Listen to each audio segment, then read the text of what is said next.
welcome back to another episode of the Fearless Training Raw Knowledge podcast with your host, as ever, myself, Alex Connor, where we talk everything training, nutrition, and lifestyle. Avoid all the niceties in the room, get to the truth, talk about the grey areas, and read between the proverbial lines. Now, a bit of housekeeping to start off. Well, first of all, I hope everyone is okay and doing well and hanging in there and surviving wherever you are in the world, whatever time it may be. I hope at least this can give you a little bit of escapism and a little bit of happiness, put some smile on your face, and perhaps even take you away from sometimes, as sad as it can seem, the reality at the moment. But we will get through this. And if you want some more resources, as always, guys, a reminder, my Fearless Training United Academy is now available. It's $9.99 per week. It's the Netflix of fitness. You can cancel and subscribe anytime. And we've got everything in there on training education, nutrition education. We've got professional cooking schools, how to execute exercises, training routines. We've got recipe guides. We've got shopping guides, what to do, how to navigate a supermarket, save yourself the money and time, and all of the above. It is a plethora of information right at your fingertips, 24/7, 365. And of course, if you're not already, subscribe to my YouTube channel. If you are watching this on YouTube, thank you. I appreciate it. If you're listening on iTunes or Spotify, leave a rating and a review, and perhaps jump over to those other social media platforms, because if you like my information, there's a lot more that I'm putting out there for free for you guys, for the most part, that you can use to improve your lifestyle, your training, your nutrition, your body composition, the works. All right. My guest this week is Austen Paulsen. Now, we get into a couple of different areas. It's a bit of a wide-ranging podcast. It's a very interesting conversation. Austen has faced a lot of adversity in his life. He's a very inspiring individual. Initially, we wanted to talk about more of the comp prep and getting shredded, etc., which we do dabble and touch base on. But we also touch base on a lot of the lifestyle elements in terms of how to build a career as a coach, how to go about handling your clients, where to start, what does it take, what are all the things you don't hear about when you look at online coaching and creating a successful business. We talk about how Cliff Wilson has had an impact on his career and the role he has played as a mentor. And we also unpack a lot of other interesting subjects, which I think you're going to get a lot of value out of, coach or client, respectively. So guys, as always, thank you for tuning in, and please, without further ado, enjoy this recent and very thought-provoking and informative conversation between myself and Austen Paulsen.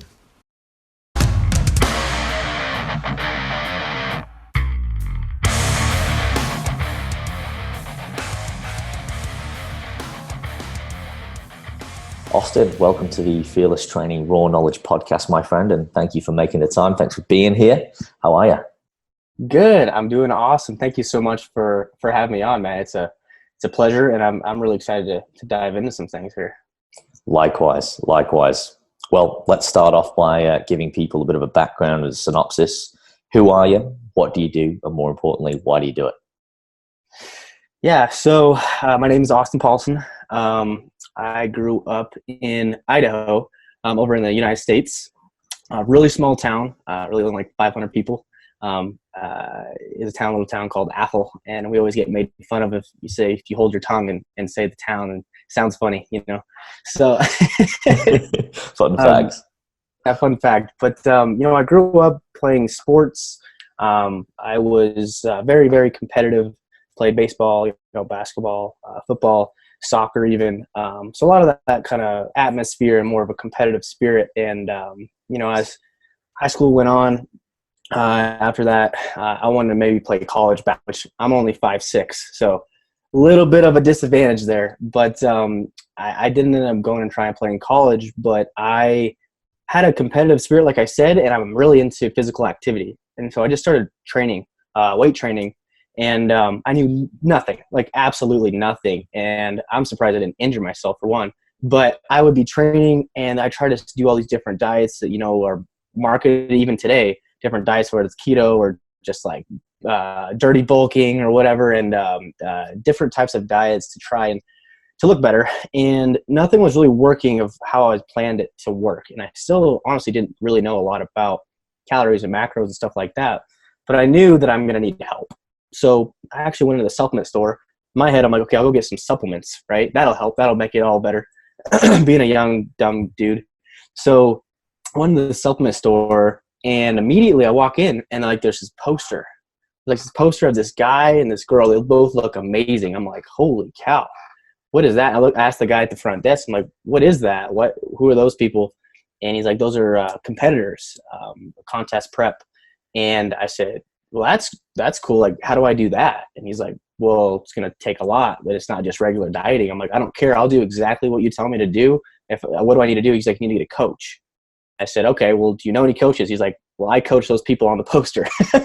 So I said, perfect. So what do I need to do? How do I sign up? And so I'm going to college, and I do this competition prep, and I still don't really know anything, but I saw changes starting to happen. I went into my first show, and I placed top 5, and I was addicted. I mean, I was just addicted because I was such a person of competitive spirit, and the mental challenge that required you to get severely lean. Most people look at it like it's horrible. It's horrible. Why would you do that? In my head, I'm like, I strive for it. I like that because it's a challenge. It's an obstacle that you have to conquer, right? So after that, I got so involved into training and nutrition that I started learning. I started just like self-teaching myself. And all the while, I was going to school for mechanical engineering, actually. So I was very good at math and science. And so I was doing all that. And before I knew it, some people started asking me. I competed again. People asked me, hey, can you help me just lose some weight? And I'm like, I don't know. I know it works for me, but I don't know if I can help you. You know, I just like to stay humble about it. And so like, well, just whatever you think. I said, well, let's try this. You know, free information. They do it and they get results. I'm like, oh, cool. And so before you know it, fast forward, a lot of people are starting to come and ask me now for advice. And I started getting people asking to pay me to help them. And then I get a first person wanting to compete to pay me. And I'm like, this is a different ballgame, man. This isn't just a regular diet. This is like totally different. And so he ended up going and placing top 3 at that first show, and the first show I prepped him for. So fast, like all this is going on, and kind of what we talked about off the air here about the basics and really just providing value and caring about people, started to create this organic just growth of a side hustle at first, you know, but I fell so deeply in love with it. And I just would spend hours listening to podcasts, audiobooks, all the mentors of like you said, Team 3DMJ, like the Elric Helms and all them. But my mentor, like Cliff Wilson, and I like just a bunch of people. And I'm like, man, I love this stuff. So it finally came to a point where I was 3.5 years. I was 1 semester away from graduating with my mechanical engineering degree. And I got so many clients coming in, and I had so much homework from engineering that I finally had to come to a conclusion of which direction do I want to go. And I didn't know that there was any sort of career in actually coaching, especially online, right? And so I reach out to like 50 different top-level coaches that I respected, right? Only one coach emailed me back with this long, sentimental email, and it was Cliff Wilson. And he emailed me back, and he said, you know, that's awesome what you're doing. I don't think you have anything to lose to finish college if you want to have, you know, that experience, have that degree in your back pocket. But I'm going to tell you that you don't even need a degree to be a successful coach in a career.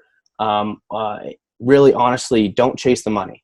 Don't chase the money. If you have a huge passion for this and you keep working hard in it, and you provide value to people, the money will just come.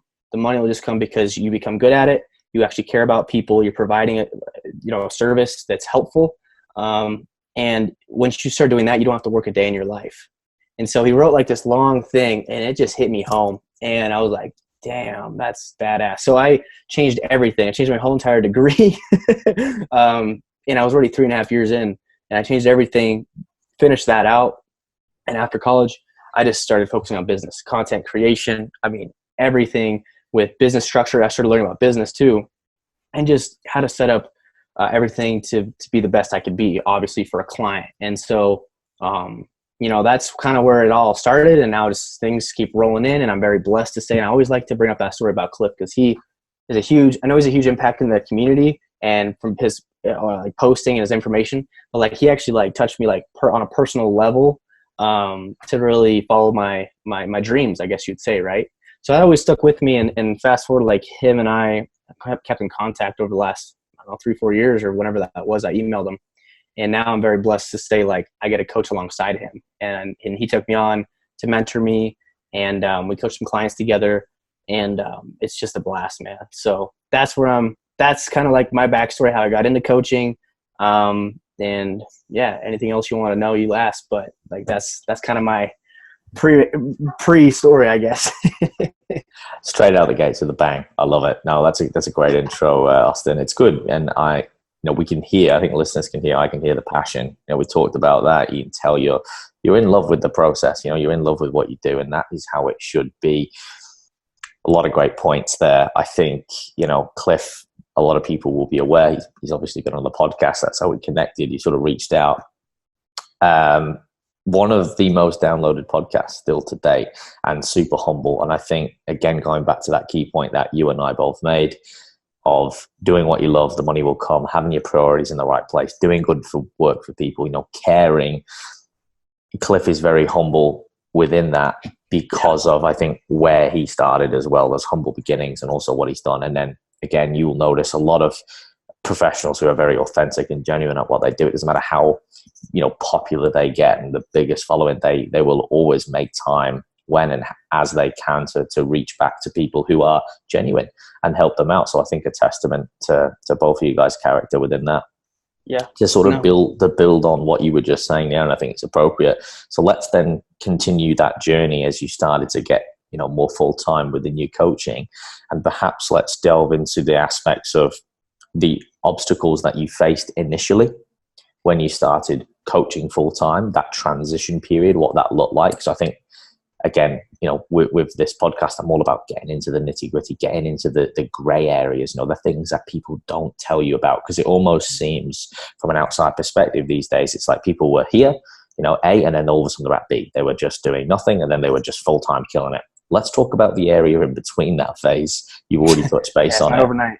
No, it's definitely not, is it? And let's maybe talk about how Cliff, as a mentor, helped you through those obstacles, what his role was specifically, and maybe the power of having a mentor for other people out there who are perhaps in a similar position, or perhaps further or ahead or behind within that. Yeah, so there is two main parts here, and this could be a really long podcast where I can go more into the simpler form, but there's the business side, or like the coaching side of it, right? Of the obstacles that I can talk about. And then there's also the obstacles in my personal life during that time too that affected it. Which side do you want me to go down primarily for your viewers?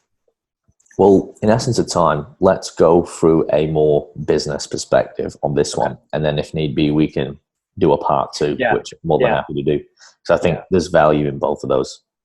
Yeah, and I think there is too, just because my personal thing is it taught me a lot more about a lot of things, even to help clients too. But from a business perspective, you do need to understand there is going to be personal stuff that go along with affecting your business. So how to control that and keep pushing forward. But from a business standpoint, if you're talking about a trainer, essentially, I think what you're saying is if a trainer enters the realm and wants to start his business, or he's training at a gym, or she online coaching, or whatever it is, like, what are kind of the steps and the obstacles that are going to come your way, right? Is that kind of what you're asking? Yeah, correct. And feel free to intertwine anything that's relevant. There's no necessary, rhythm or rhyme. I think at the end of the day, it's just whatever comes to mind and whatever value you want to bring. So if there's something you want to mention it. And again, if we have to move on to a stage two, we certainly can. Perfect. Yeah. So I would say, from a business perspective, a lot of times coach or trainers will even come to me and say, hey, how are you getting clients, or how are you getting good results? There's like usually a specific question of like, why can't they're not able to do that, right? And usually it's about like getting clients. And what I often say is they're looking for like this magical key to like post a certain post, or write a certain copy within a post, or something that's going to start just like flowing in all these messages and like applications and all this kind of stuff. That is not how it is. That is not at all. There's no like crazy marketing strategy. I know that developing some sort of marketing strategy that in paid advertising, can work to get more impressions and just like, more leads essentially. But if you don't have the groundwork laid out, all that stuff is not going to work. You need to have the basics. And so the obstacles, I would say, for trainers coming in is, one, where their focus is.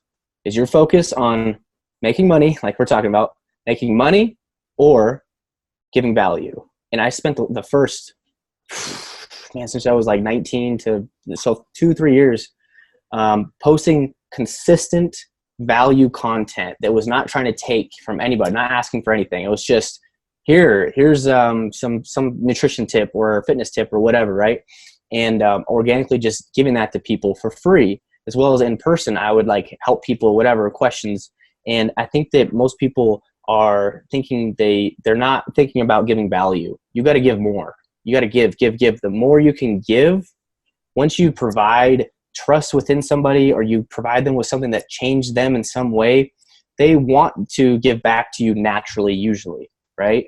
And it's not without even having to ask. And so what I did was just like I said, put out so much content. One year I had to challenge myself because of who was it, Jordan Syatt? I don't know if you know who that is. Yeah.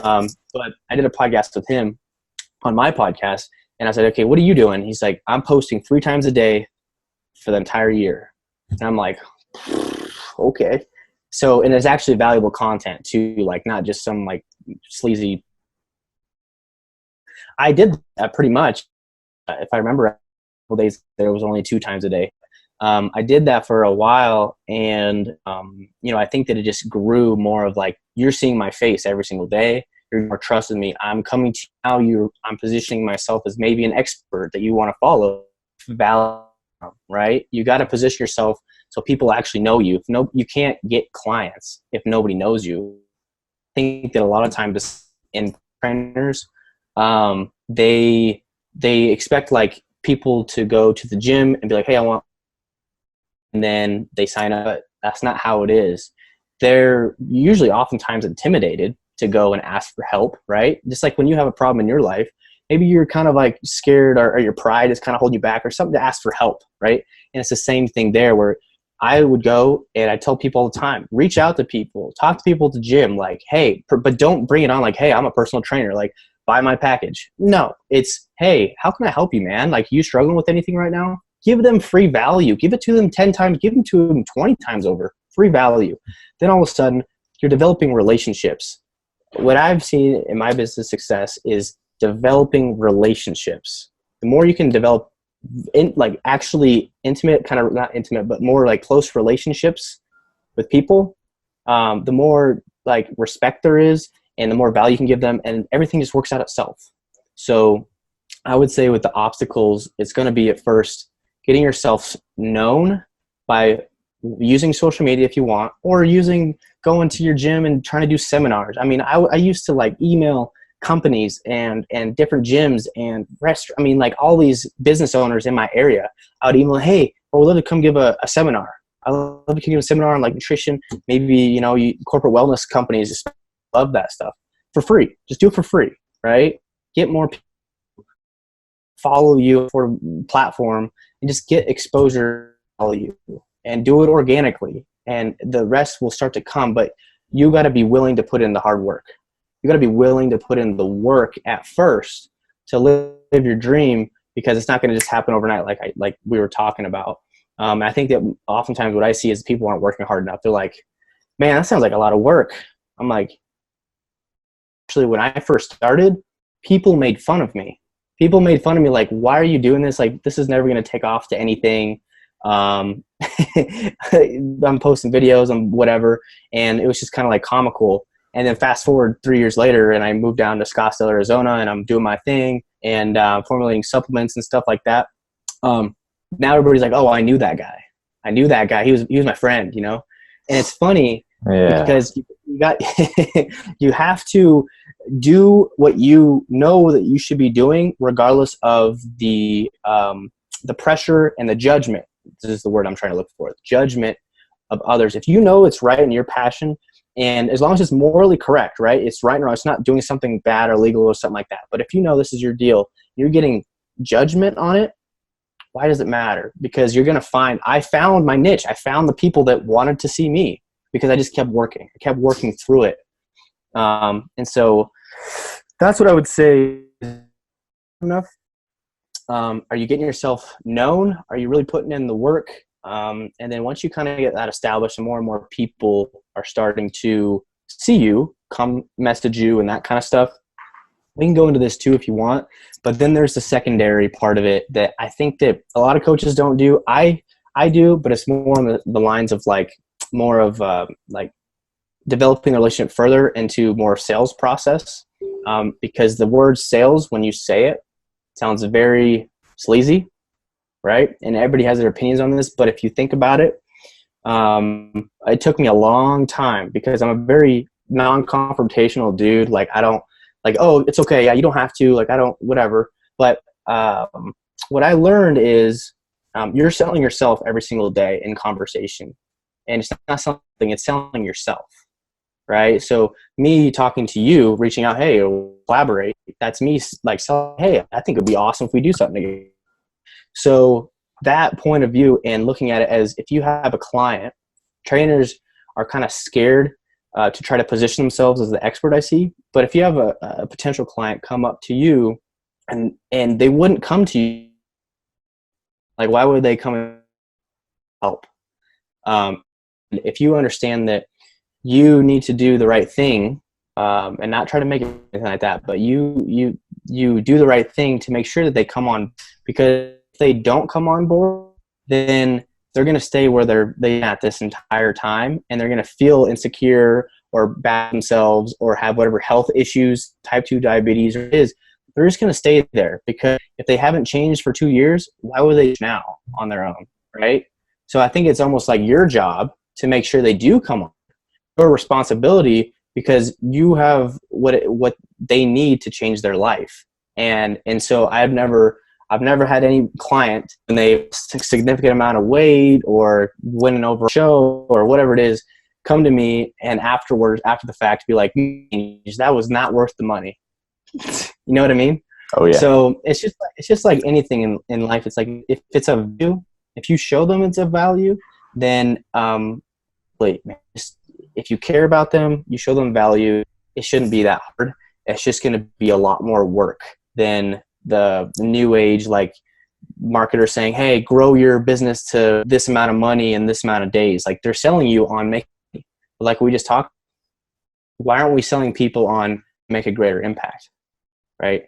And I think that's the staple of a business, at least in my opinion of how I grew mine, is I just want to put out as much content as possible, help as many people. I just don't get any resentment or anything like that of like help for free. If they have questions, I always make sure to go through my DMs, answer their questions or anything like that, right? So yeah, no, 100%. You made a lot of good key points there as well. I think one of the first ones is like the character, having that determination, having that passion, that discipline, that it's not something that happens overnight. Speculation equals to accumulation. Like you've got to speculate, you've got to give, especially in the early days. Obviously there is a point where if you're just giving and nothing is returning, then you might need to have a look at your business model from that perspective, which is good. But yeah, there is a lot initially that you have to put in to sort of start that momentum, if you like, and build, that trust and that value. And as you rightly said, constantly giving value. You are your business. It's not about trying to sell someone something. It's about showing, what you can do for other people, what value you can give, and the right people who value themselves and the right, areas of their life, being their health, they will see the value. Those people who turn the nose up. I think a really good example is I often have conversations, people just, they go straight to prices. How much do you charge? And I can tell by the way they ask, it's not going to work, because all they care about is they don't see me as a coach of someone who can help them and educate them. They just looking at me with a price tag. And I think that's another facet we can delve into, but people have that binary like, oh, it's just this many dollars. It's like, no, it's not. It's an investment. It's not an expense. And a recent conversation I had with a client and someone who's in the medical industry, we talked about how a lot of people think that personal trainers and coaches are a luxury, right? It's a luxury item. And initially I would agree with that, but now I don't agree with that, because I think if you actually provide value and you are a good coach, it's a necessity, especially if you're someone with a bill of health, which is not quite healthy or where you want to be, or you do have an interest in getting to another level. So a lot of the time, if you actually looked at what people spend their money on, and we know this, they waste it. I would say that a good coach and a personal trainer outvalues a lot of things, a lot of other luxury expenses that people spend their money on. But again, it comes down to that value system. And a lot of the time, again, by, showing good work, you may even be able to transition someone's mindset more positively towards going, you know what, this is not an expense, this is an investment, and then giving it from there. And again, not focusing on the money. Really great point. Jordan Syatt, he's phenomenal. Someone on my list, puts a lot of great info out there. He's known for, coaching Gary Vee, but more vitally putting out, quality information and sort of showing the industry for what it really is, and kind of probably uncovering a lot of, charlatans that are out there who are just saying, and it comes up on YouTube all the time. Hey man, I was doing this, now I'm earning this. And you see it, I see it a lot. There's trainers around here who, for example, all of a sudden they're like, I used to be a PT, I was earning this, and now I'm in, and they post a picture of their car, and I'm like, dude, that's so shit. Like, I like nice cars too, but I'm not going to be like this based on like, this is the car I'm driving just because I earned a certain amount of money. I'm like, man, I don't think that's the right way to go about it. Show me how many people's lives you've changed, not just via pictures, but via real testimonials. Tell me how you've impacted their lives. That's what's powerful. And I think that's what all of the most, knowledgeable, authentic, and genuine coaches have in common. That's the difference, right? It's kind of like the cart before the horse analogy. They are prioritizing the health of other people, the care factor, the quality and the value they give them over a monetary and a financial measurement of success. Mm-hmm. Go on, continue. So yeah. So I couldn't agree more, because there's a lot of that now that you see, and it's funny because if you're a trainer listening to this right now, you may have been targeted in Facebook or Instagram ads from coaches who grow coaches' businesses, right? And I want to backtrack for a second, though. Yeah, exactly. Gurus. And I'm not going to talk shit about all of them. Like, there's a couple probably decent ones out there, I know personally. But at the end of the day, like you said, it's very saturated with the attention grabbing, because what they're trying to do with those videos is grab your attention so that they can lead you down the funnel, right? So the attention from doing it in that negative attention is still attention, right? So grabbing your attention regardless of how they do it, you want to grab it because they think that the market is going to be more focused on making money, and they might be because they're financially struggling, right? So they're grabbing your attention on that. But at the end of the day, though, I think that just creating the brand, how you're branding yourself, kind of comes off not in the most professional way, I guess you would say, if that makes sense. Mm-hmm. Because you're not focusing on the impact and what you're providing. But anyways, what I was going to say was also, trainers listening, is this kind of hit me home when I was asked this question is, do you want to be a coach or do you want to be a business owner of a coaching company? So that is two huge different ways of going. And I actually I split tested this because I liked all this stuff. And so I split tested people coming to me and asking me, hey, can you help me out? And I said, yeah, what do you want to do? And so one form of people, I said, hey, let's grow your own thing, right? Let's see how we can grow your own thing. And the other people was like, you be a part of my company and you coach some of my clients. You know what I mean? So it's like being a coach for me or having your own company.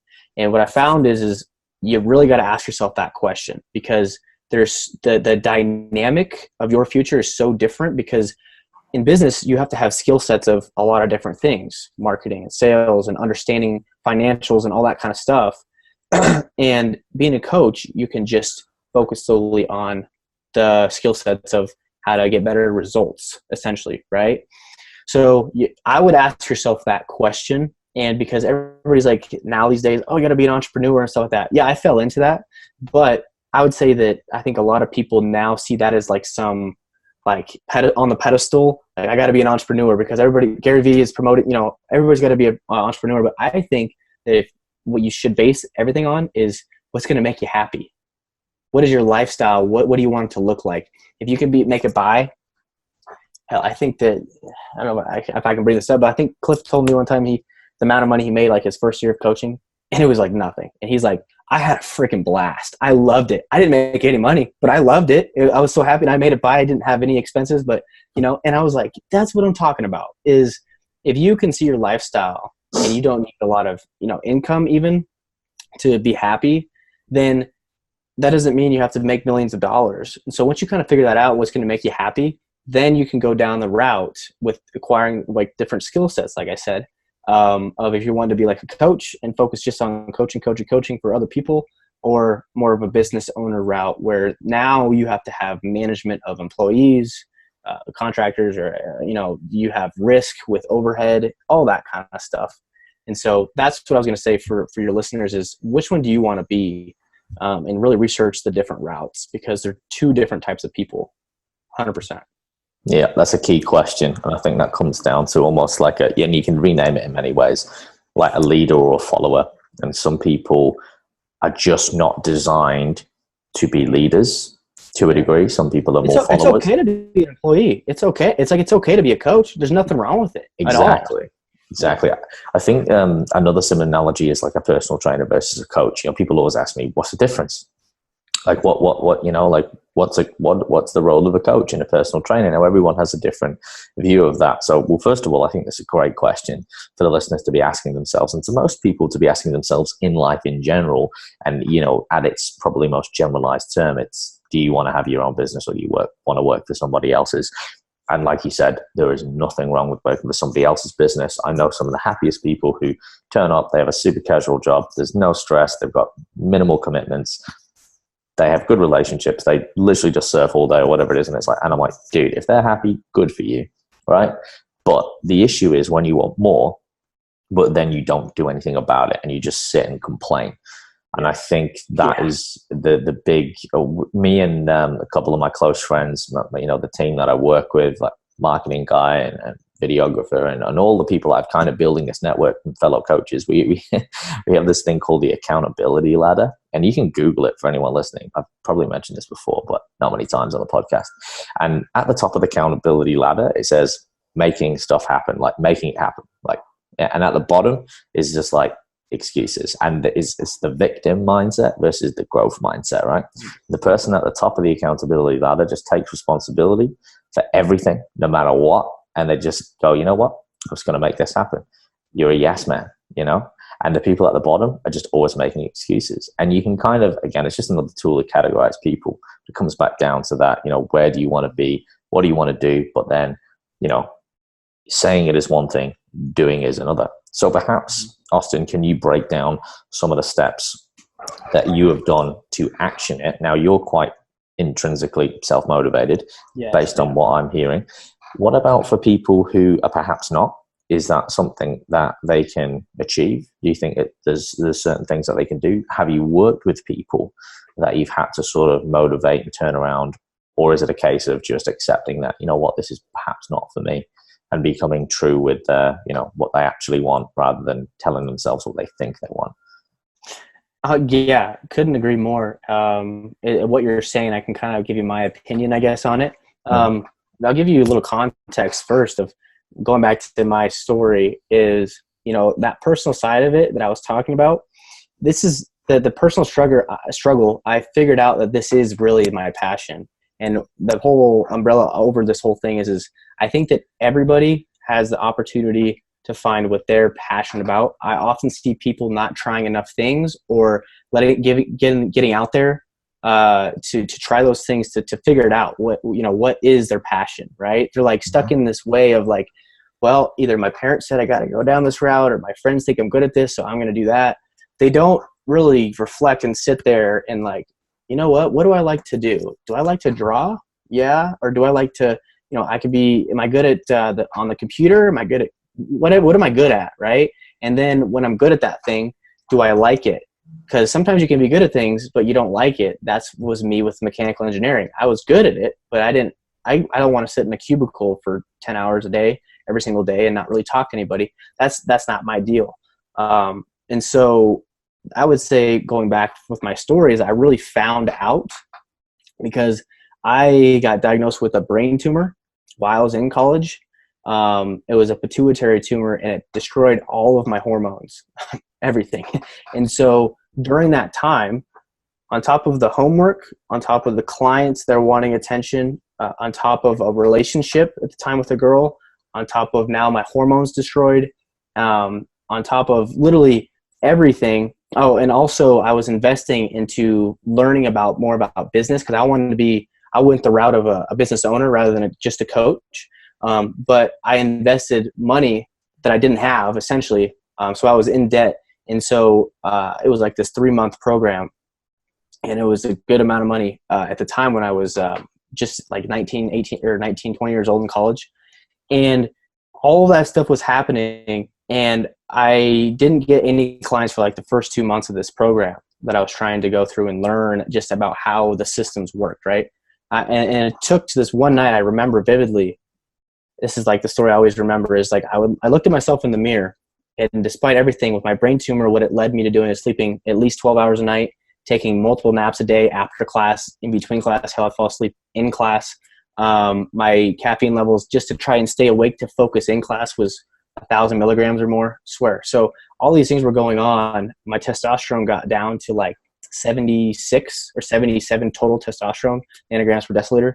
So it was like nothing. And so with all of that, I looked at myself in the mirror one night when I wasn't making any sales. I was in debt.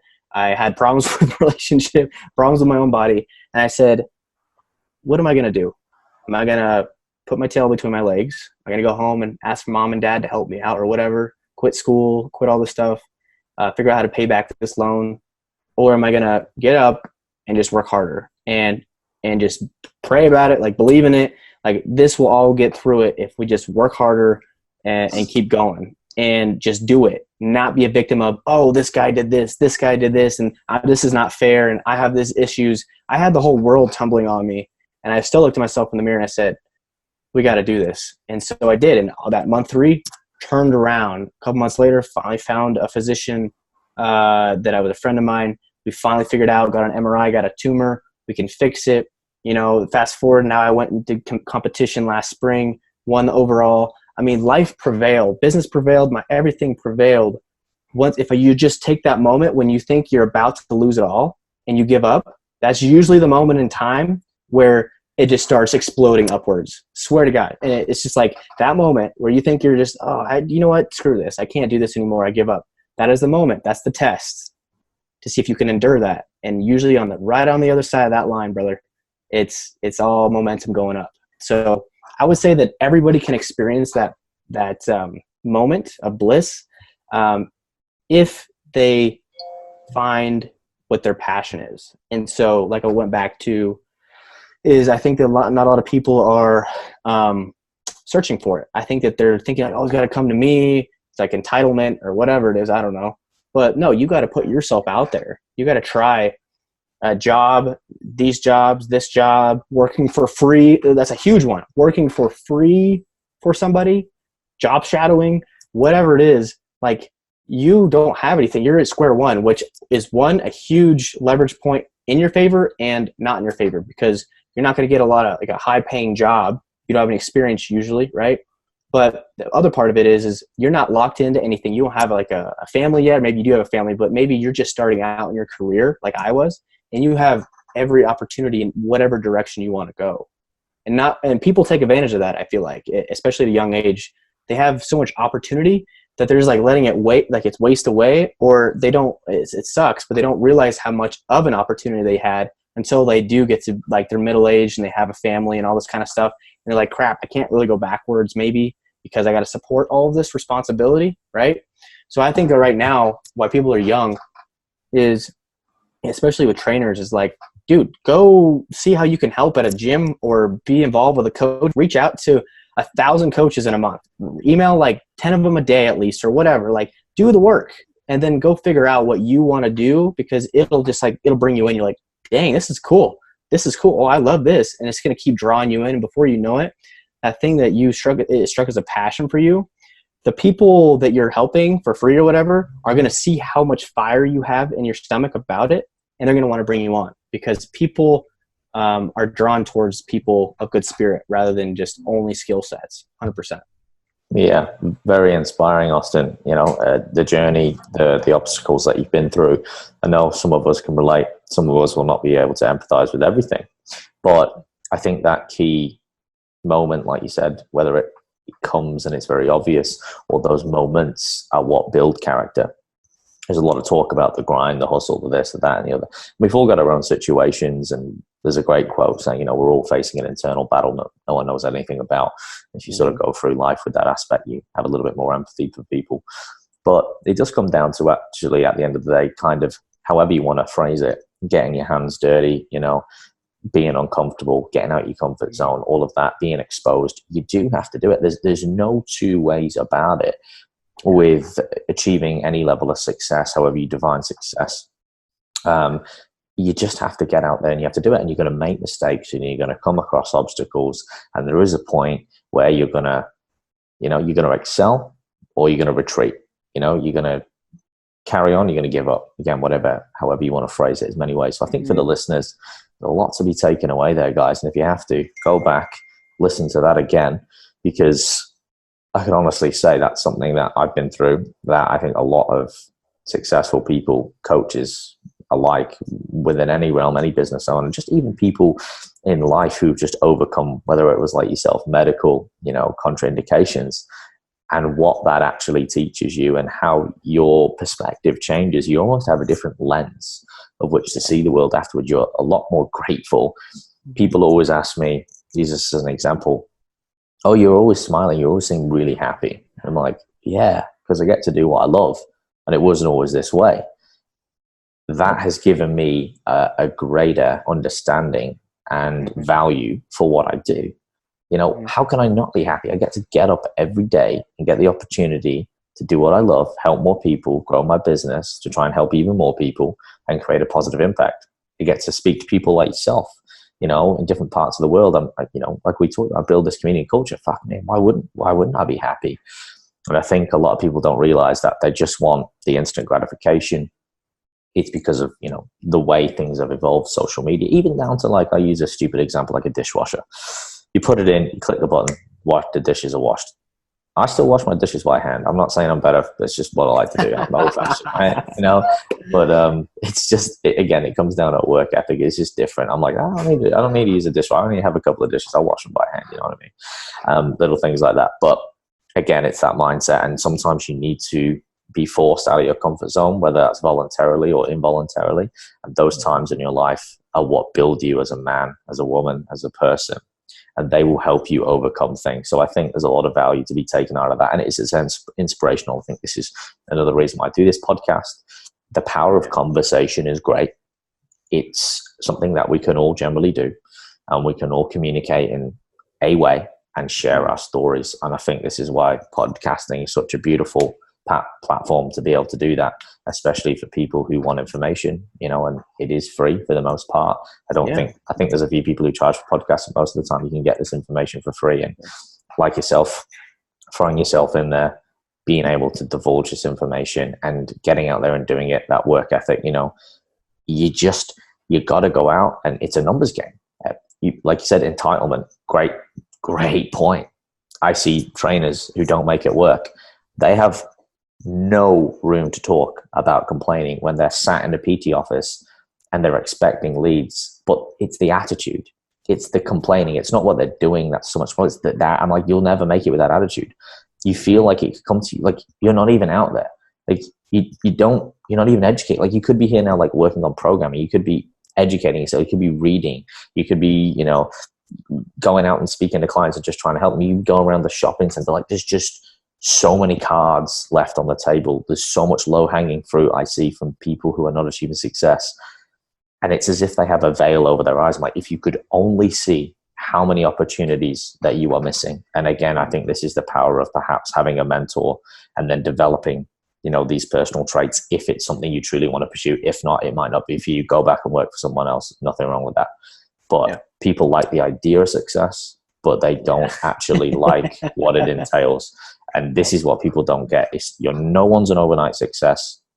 Sure, some people grow rapidly than others, but it's usually at that point, like you said, where you will achieve that stage of growth And, it isn't just all of a sudden this one click of a button. And although there can be exponential rises, but you can hammer away at something for years. But as long as you're doing the right things and you are seeing some level of growth and progression, you've got to have the faith, you've got to have the character to continue when all the cards are stacked against you to be able to reach that next level. And that's the difference between people who achieve a level of greatness and people who will never achieve greatness. And it comes down to the mental strength.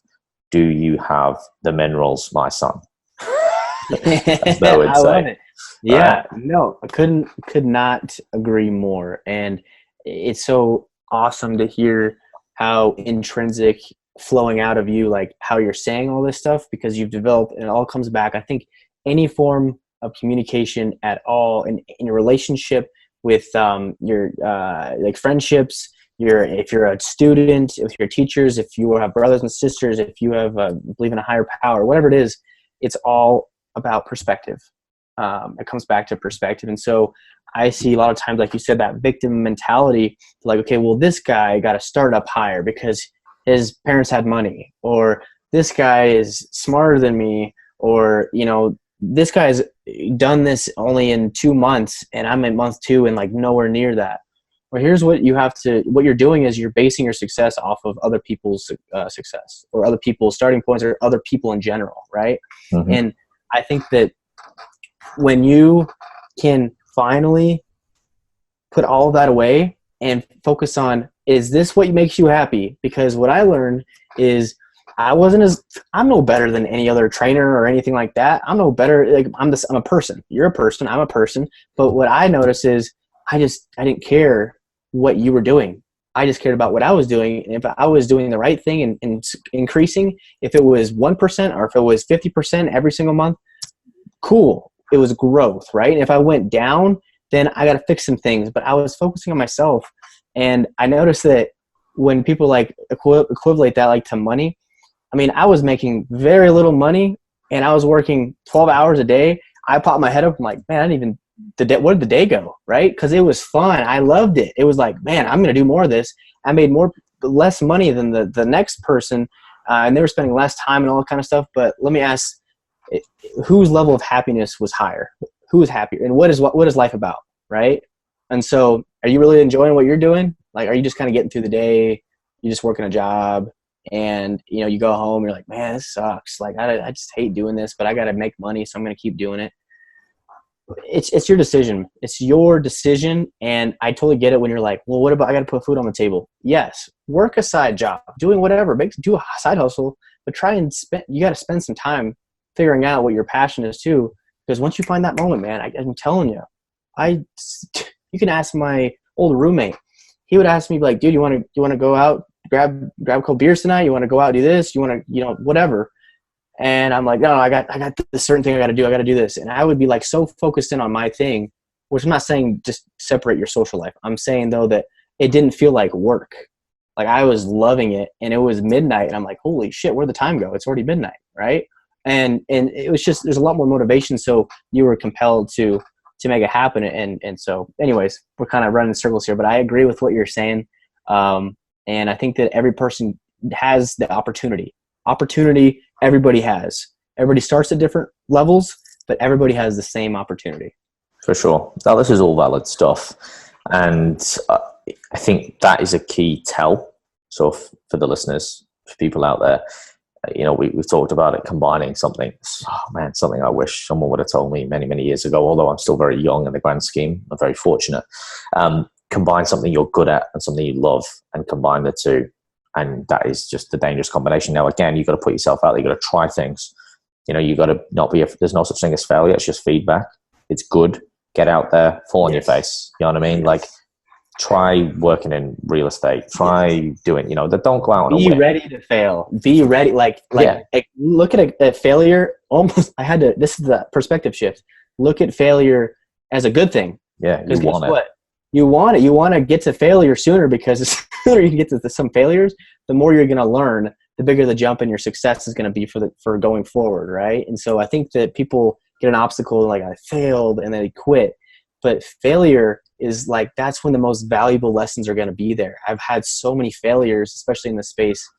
And I'm like, oh, that's why. And then I go back to the drawing board, I switch it, and I move forward, and then I keep going back up the mountain, right?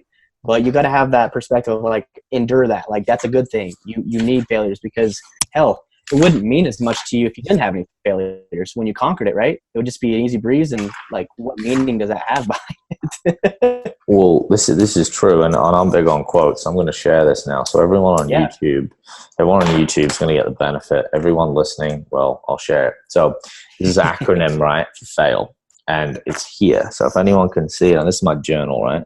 So I'll put that on there. I'll read it out for you guys, right? So fail, F-A-I-L. It just means first attempt in learning, and like you said, the first chance of any resistance, and people, like you said, fight or flight. They run. It's like, no, don't you run. You got to stay and fight. You've learned something, get back up, dust yourself off, learn from it, apply it. End does not mean the end. It means effort never dies. Okay. So again, this is clever. People just making these acronyms, but see past that, see the perspective. This is the perspective. This is the difference between someone seeing and being a pessimist versus an optimist. And we've all got it in us. There's another resource I was going to mention before. It's called The Happiness Advantage by Sean Acor, and it talks about the 7 principles, statistically and scientifically backed by science, by real life anecdotal experience, which is evidence over time, that the biggest contributors for happiness are first relationships and then health. I would argue that they're interchangeable, but anyway, for anyone wanting, read the book, phenomenal audio, it'll tell you the rest. No doesn't mean no, it just means next opportunity. Now, again, take these how you want, but I just thought I'd bring that up because I write quotes most days that resonate with me, and quotes are great, but you do need to take action upon them. But what you were saying there is about that, that endurance, that ability to see things differently. And failure is definitely not a bad thing, but unfortunately it's been ingrained as a negative word and a negative sort of anchor in psyche. So now let's talk about, for the listeners, motivation. Let's talk about how you can become more motivated for people who aren't, how you build that motivation, and some of the tools and resources that have helped you with motivation. So some of the listeners can perhaps, tag onto that, or perhaps they can find their motivation. Apart from the fact that we've looked at the root cause there, I think first of all, it's just going around and trying things and finding and identifying what you're good at and what you enjoy. Just another key point before you answer that, Austen, is I think a tell is, again, that time, the time movement thing. I noticed when I was working jobs I was not passionate about, I was watching the clock. I was constantly wanting to get to the gym. I was constantly doing training related things on the side. While chasing money, it was pretty obvious looking back that the signs were there, but I would just hate it. I would just be like, man, these days drag. Now, like yourself, I can be at the gym from 7 a.m. I can leave at 8 p.m. Now, granted, I have breaks in between. I get to, I have this multitude of platforms that I get to work on. I create YouTube videos, podcasts, academies, things like that. It's a beautiful thing. And, I get to train, but it's not a chore. Like, I don't get out and go, fuck me, where's the day? Or when's the... I never look at the clock. I'm like, shit, if anything, there's not enough hours in the day. And I'm just walking out with big smiles on my face. And again, because I'm like, I can walk from the reception to the PT room, and it can take me an hour sometimes because I'm that passionate about speaking to people, and people will just like, I can't even work in reception anymore, which is, for me, that was right. That was a good achievement, because now I get that many people just approaching me who want to chat, or clients that I know, which I'm happy to do. But sometimes I'm like, I got to work. I got to find office space, because otherwise I can't serve my clients. But that's a good problem to have. And that's something that I strive for. So bringing it back, motivation, tools, tips, resources, go. Yeah. So I think, I don't remember who told me this, but, people think of motivation, they think of incentives usually. Like, if I get this, if I do this, I'm going to get this. But I found that motivation is often secured in who you are as a person. And that means not just if you're a trainer wanting to become a good trainer or make money from training. That means like motivation even comes with how you treat your girlfriend or boyfriend, how you treat your friends, how you treat your dog, how you treat whatever else it is. I think that who you are as a person will directly reflect on all aspects of your life. And if you're optimistic towards one thing, it's like, what is the quote? Like the one thing you do is how you do everything, or something like that. I was just going to actually say, me and my friends say, it's How like you do it's how you do everything. Yeah, 100%. Yeah, and I think that's 100% true. And so once you adapt that, then I look at, you probably learned, people going to college or in training courses or whatever, intrinsic motivation or intrinsic locus of control. And so that's more of sports psychology. I learned that in, but and that means that you're comparing, like I said earlier, you're comparing your outcome to yourself. You're not driven by, I'm going to get this Lamborghini. I'm not going to, make $100 million or whatever. I'm not going to try to please this person or whatever. Even if it's your parents, making your parents proud, that's a great thing. Cool. Like there's external forms that maybe like strike your interest, which is fine. That allows you to go try all those things like we talked about, right? That external interest when you don't know what your passion is. I think those are fine, like to go at least try certain things or whatever. And then you get to see if you like it. But the actual motivation for all that endurance, like I was talking about with obstacles, is going to come within yourself. And I'll give a huge amount of credit too about how I was raised from, especially my father. He's just the hardest working guy I know and the most giving, caring guy for his family. Everybody around him is put first. I mean, he made good money. He drove a minivan in high school and just toted the kids around, this old freaking 90s minivan. He didn't care about the status. He didn't care about anything else. He just cared about providing for his family, and he just worked hard and he just gave. And that's what I think most people don't see is like, have you ever just like opened the door for somebody or like said, hey, you're at the coffee stand and you like pay for the person behind you, or you do something small in the sense of fulfillment. You're like, oh man, I feel good. I feel that's cool. You know what I mean? Like it spreads. That sense, I think, is very internally motivating when you're focused on giving. You're focused on not, like I said earlier, of others is no longer a thing. And so when it comes to motivation, I think that some people too are influenced by social media, especially about the hustle thing. And, there's some stuff like Gary Vee, like, oh, you got to sleep less, do more. I see there's merit to like working super hard, like we're talking about, but I also see there's more to life than trying to work 16 hours a day. And even if you're really passionate about it, why I'm saying this is because I went through it. I worked so freaking hard. I went all in, all my eggs in this one basket. What it did was it destroyed my relationship with a girlfriend at the time. It separated me from my parents, my family. My best friend at the time separated me from him. And I was like, my only thing was like business, and then like hit the gym a little bit, whatever. And then business. And it was I learned so much stuff, and I wouldn't like change it. But what I did is learn through the process that I think that there really is such a thing as maybe more of a balance, because your social life is also one of those pillars to happiness. So I think that looking at that happiness is really what you should focus on, is what is that going to take? Because some people they can work 16 hours a day and feel freaking motivated. And here's a good thing from Cliff. He taught me is understanding people's energies.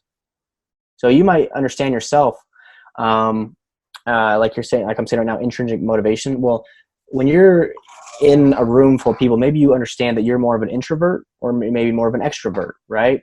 And accomplishing these tasks to stay motivated, you got to understand yourself, of how you disperse your energy to people, how you get drained. It's like a currency, like you're a bank account and you're like giving out energy as dollar bills, right? And what I learned is there's people like a good friend of mine. He's a huge extrovert, and what actually motivated him and gave him more energy is to talk to more and more people, and that was his thing. Now I'm kind of the opposite. I'm a friendly guy and I'll go out and talk, but I noticed that the more I'm like on calls with people, interacting with people in large groups, especially, or whatever, I get so emotionally drained that it kind of I have to like take time to like recoup almost. It's like kind of like a hangover almost, right? And so and it's like this little tiny thing, and Cliff told me, made a huge difference, because once I understood that, I'm like, okay, I'm going to start making sure that I'm cutting these phone calls, not in a bad manner, but these phone calls with friends a little shorter, or maybe not spending as much time on my phone texting all the time, like putting on airplane mode over here. Even with clients too, kind of making my time frames just so I can be at my peak performance all the time. And I don't have any of that feeling of not feeling motivated. So it's really controlling your energy output. And I think that'll help with that intrinsic motivation, so you're not feeling so drained. But like I said, the most important thing is you gotta find your passion, find the purpose behind that passion. This is the 3 P's I like to say, and then make it a priority to accomplish that passion that holds a purpose. Right? Those 3 P's have really led me through a lot. And so once you understand those 3 steps, you just stick to it. A lot of times people want to do what's called shiny object syndrome, which is oh, this is good, I'm going to try to add this in. No. Those 3 things, a simple plan, stay consistent doing the same thing for a second, get some data, and just keep moving forward with that. So does that make sense at all, I guess, with the intrinsic kind of stuff? Makes perfect sense. I think it's phenomenal the way you've placed all of that, and the examples that you've used. I know I can certainly relate. I know a lot of people listening will be able to relate. I think you explain it in a digestible way. Again, there's multiple ways to interpret that. The shiny object syndrome, that is a really valid point, because that is something a lot of us have done, continue to do. I know I did it for a long time. That is why I never got anywhere. I call it chasing rainbows. I was just trying to do this, and then I was like, oh yeah, and I can do that, and I'm kind of good at that. And you just end up getting absolutely nowhere, because you see a lot of the people who are successful, and they're adding things on. Before you move on, you've got to not necessarily master, but you kind of do. You've got to like make sure you're at a certain level at that one thing, and then you can add on. And it's about alignment. So, your actions, your values, what you do, how you say it, everything, it's got to align. If you're pulling in different directions, it's almost like telling yourself, the universe, whatever you want to relate to it as, what do you want? It's the same with training. People say, hey, I want like a bodybuilder. But you train like an endurance runner, dude. Like, all you do is you do more cardio than weights. You don't lift with any intensity. They know nothing about nutrition. Again, it's not their fault sometimes, because it's just what they've seen, right? Yeah. It's all misconceived. But without going down that rabbit hole right now, again, it's about alignment, and not getting distracted and staying the course. And the more you do it, the easier it gets, but then also the bigger the distractions, because you get opportunities and you think, I got to take this opportunity. And sometimes you've got to learn, as much as you've got to say yes, sometimes in the early days, you've got to know also when to say no. There's another good quote. If it's not a hell yes, it's a no. Because if you say yes to everything, then like you said, you have no time. So going back on that conversation that I said before, that line of inquiry about, it's a good problem to have, like, wow, shit, I can't even get places without speaking to people. You've also got to have that other professional side to you, where you can politely limit the time so that you can then serve others and then serve yourself. As you rightly said as well, if you continue to work, you will be drained. I've talked about this a lot on the podcast, but you've got to serve yourself before you serve others. It's like CPR. You are the most important, then everyone else, then the casualty. If you do not get up in the morning, if you do not go to bed at night, and you don't have time for yourself within that, whatever that is for you, and I mean like yourself, that's why I journal, you will constantly be at a loss, because you'll lose your fire. You'll take something that was passion, because now you went from a job to working, or to a job to pursuing a dream and firing a passion, and you'll exhaust yourself so much that now it feels like another job, and you're chained to it as a slave, because now you're in a situation where you got to make it work, right? Correct. And so I say that because I learned firsthand, and I went down that route, and there's moments in time, I totally understand. There's moments in time where you got to be more extreme because you got to make things happen or whatever. Yes. But there's also time. It all goes in ups and down cycles for sure. Especially, for example, in contest prep, like you're going to have bits and pieces where are different kind of perspectives and stuff like that. And you got to be pretty honed in and understanding your energy and your everything very specifically.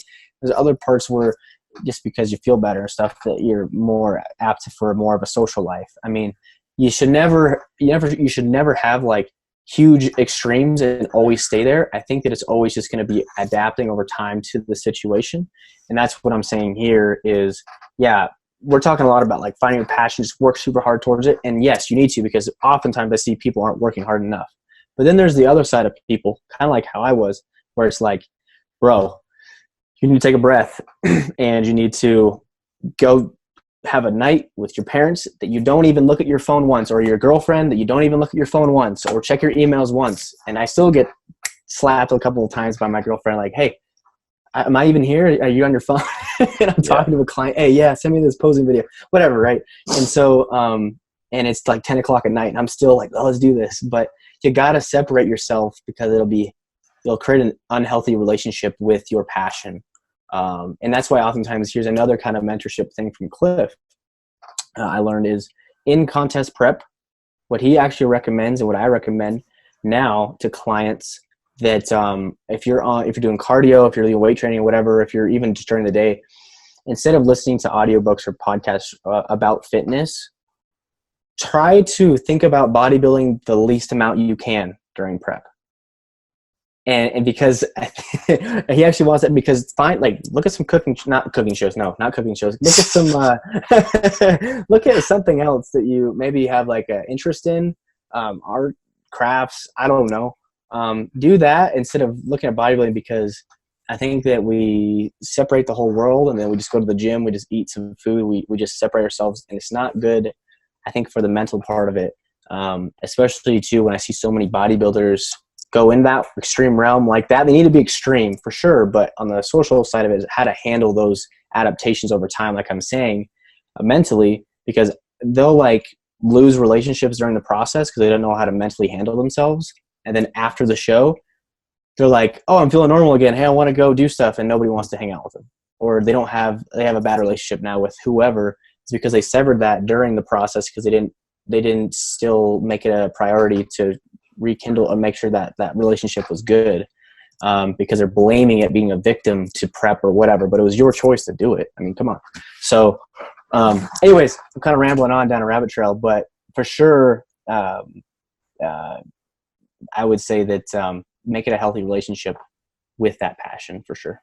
Mm-hmm. And I think that's where the systems and the processes come in as you grow. Again, it's knowing when to be adaptive, as you said, knowing when to say, in the early stages, there's not much structure. You just got to go at it, learn as you go. But as you do get successful, I think that's where a lot of businesses fail. They grow too fast. They can't supply the demand. You need these, systems and processes in place to be able to facilitate that. And you need to be able to create lines in the sand, especially when you work for yourself. Even having a desk where it's like, this is work in my home, this bedroom is for relaxation. A lot of psychology in that, which we've talked about in other podcasts. But you need to be able to separate. You need to go, look, this is when work starts, this is when it ends. Yes, there's times and places where you've got to run over, but if you can't make that segregation over time, it will destroy you and your business. So it's almost like sometimes you've got to do less to achieve more, to a degree. Mm-hmm. However, as much as I would love to continue on, I know we're coming up to time. I definitely think we'll have to do a round 2 because there's a lot more values, a lot more information. I know I have a lot more questions as well, and I know we can extrapolate a lot more information for the listeners, because I know that they're going to get a lot out of this. And I truly believe that there's a lot more a lot more juice, if you like, we can get out of our conversations that people are going to benefit from. So we'll tee up a round 2 if you're happy to do that, Austen, as well. And we'll sort of try and do maybe a bit of a diversity between linking this versus maybe perhaps that other realm that we were talking about earlier, just so we can kind of give people a contrast and make sure we're providing value. But I think even within our exchanges, there's a lot of gold in there. There's a lot of points we could continue making. We could draw it out even more. But again, I think some of the main key takeaways are quite obvious.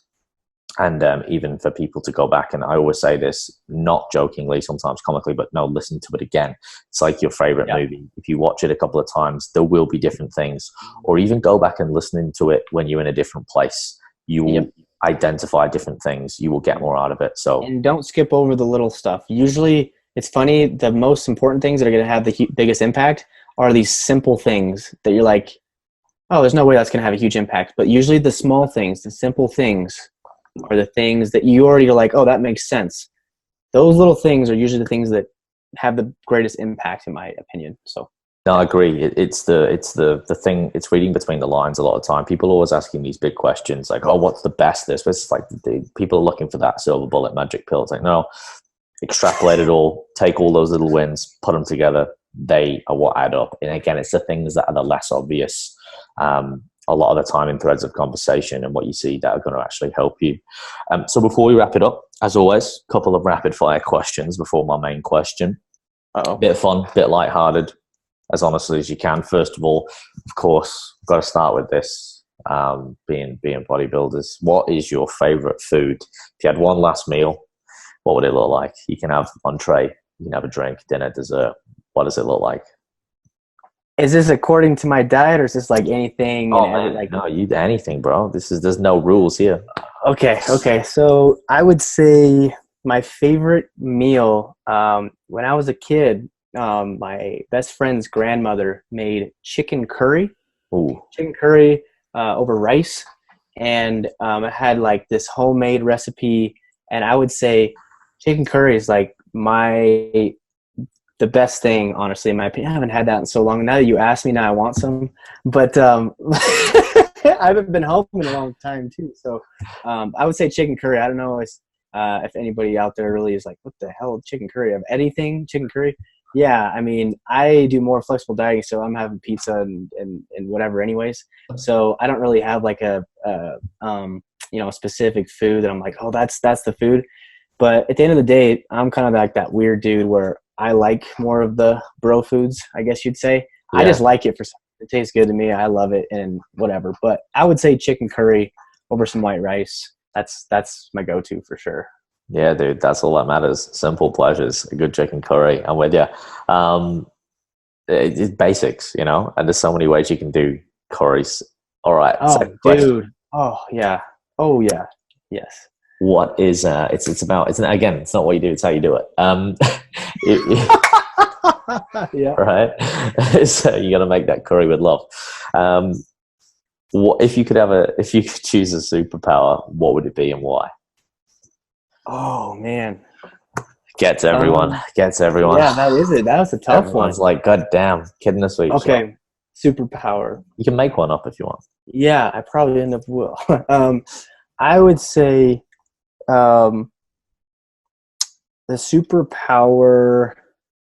Oh man, I was gonna say read people's minds, but I really don't want all those thoughts going through my head. So that's a blessing. I'm gonna say, yeah, exactly. So my superpower would be honestly, and you're saying something that's like really not achievable, right? Like something you can't. Because I would say like, hey, being some sort of figure that has a huge impact, like the dream coming into a reality and being a superhero of your own, whatever your dream is, that's a huge thing for me. I think that really going down this route, being of giving good value and just giving it I'm like chasing, I forgot what video this was, but he was chasing his role model, his superhero was himself in 20 years. So that's pretty cool. I was watching this video. It's super inspiring to me because that's the truth. Like you're always growing. And the thing is if your superhero is, say, yourself in 10 years, you're never going to meet your superhero. You're never going to know who your superhero is. But you want to make damn sure that he has superpowers, right? You want to feel like he's growing. And so if you could go and when you get to the deathbed and you could meet your superhero and look at him in the eye and say, I tried my very hardest to become a superhero, what I see you as. That's really all you can ask for, Yeah. So, no, that's good because that kind of fits the maxim, be your own hero. So I like that. That's good. And on to a more serious note, last question I ask all my guests. Can you identify a fear in your life? It can be big or small, anything that means something to you, what it was, how you overcame it, and what you took away from that experience. Ooh, okay. I think from a fear standpoint, I'll be pretty transparent with people, confident now, but I think I'm more of that people pleaser kind of personality, right? Where people who are giving, the fear is of maybe rejection. And like I said earlier in the podcast, that's why all these points I'm saying, I've lived it, is judgment, rejection, all this kind of stuff. That was huge fear, especially with my friends, especially my family, when they're like looking at me starting to bodybuild. They're like, what are you doing? Right. A lot of that was huge fears of mine because I just needed that, especially my close friends, the acceptance. But I noticed that once I could, the whole entire podcast, go back and listen to this stuff, because once I could change my perspective and do everything that we just talked about in this podcast, my life transformed, where now I'm self-fulfilled. I'm happy. I conquered my fears because I didn't try to run away from them anymore. I talked to those people. I said, hey, this is who I am. If you don't want to support me, that's fine. Nothing against you, but this is my direction. Don't try to bring me down, right? Like, don't bring me down. I'm doing my own thing. I'm not trying to bring you down on your thing. And I was respectful, but I actually started to stand up for myself, because oftentimes my personality, I've noticed, especially in the past, you're easily taken advantage of. Easily. And so that was a huge struggle for me, honestly. So now it's more of like understanding your self-worth, and doing all the principles that I just said in this podcast with Alex. That would be how I honestly conquered that stuff. So if somebody's out there listening, kind of feels like they're in this lost position of like, they want to do this thing, but their fear of failing, their fear of judgment, whatever it is, listen to this thing, take it to heart, take the small things, just do your own thing. And so that's pretty much all I got to say, I guess. No, for sure. And I think that's a really eloquent and appropriate way to finish the podcast, Austen. And I really appreciate your time. As I said, that we need to do a round 2, which will be great. And I appreciate you sharing all your knowledge, being open, and just all the threads of conversation. And you can feel, that energy, enthusiasm. And I'm sure the listeners can sort of, feel and hear that radiate as well. For those people who want to learn more about yourself, what you do, perhaps follow along with your journey, where are the best places to find you? Yeah, so I have all the social platforms. I have Instagram, which is Austen Paulsen Fitness, and I'll send you all these stuff. But, YouTube, Austen Paulsen, Facebook, and I don't have TikTok yet. I mean, I need to do that, but I don't have it. I do have, I'm on Spotify and Apple or iTunes and SoundCloud for podcasts called the Optiform for optimal performance. I get an interview like kind of what you're doing. I love that stuff. Email, I have my website, www.apperform.com. During contest prep, it's /contest-prep. That's kind of where my hub is. And I put a lot of content. I interact with a lot of people, especially through Instagram. So I'm really active on there, and I would love for you guys to shoot me a follow. I'll shoot you a follow back. I'm not one of those guys that's like, hey, just follow me and that's it. Like, no, I like to interact with people, and I would love to see how we can connect. So. Yeah, awesome, dude. A testament to your character. And as always, I'll make sure I put all those links in the show notes below. So for everyone listening along, make sure you go and connect with Austen. He's a good man, We're a bit of a minority these days, dude. So thank you again for your time. I've really enjoyed the conversation. Very inspiring. Took a lot of value out of it. Once again, we'll do a round 2. So thank you for your time, Austen. Guys, for everyone listening, thank you for your support. Make sure, again, you go leave a rating, a review, iTunes, Spotify, Stitcher, whatever you listen to on. It's a little thing, but it goes a long way, guys. It helps us actually get this information across to more and more people, which is what we've just talked about. I'm passionate about helping people. So if it's safe to do so and you're not driving, just because I know I listen to a lot of podcasts and I'm driving, don't do it right now. Like when it is, make a note. Honestly, guys, it'll take you like 2 minutes, and make sure you reach out. If you've got any questions or queries for myself, Austen, DM us, tag us, send us an email, whatever it is. Like, we're going to get back to you. Like, we're not saying all this stuff for fun. So guys, as always, thank you for listening. We will see you next week again, for more fearless conversations. And in the meantime, as always, team, stay fearless.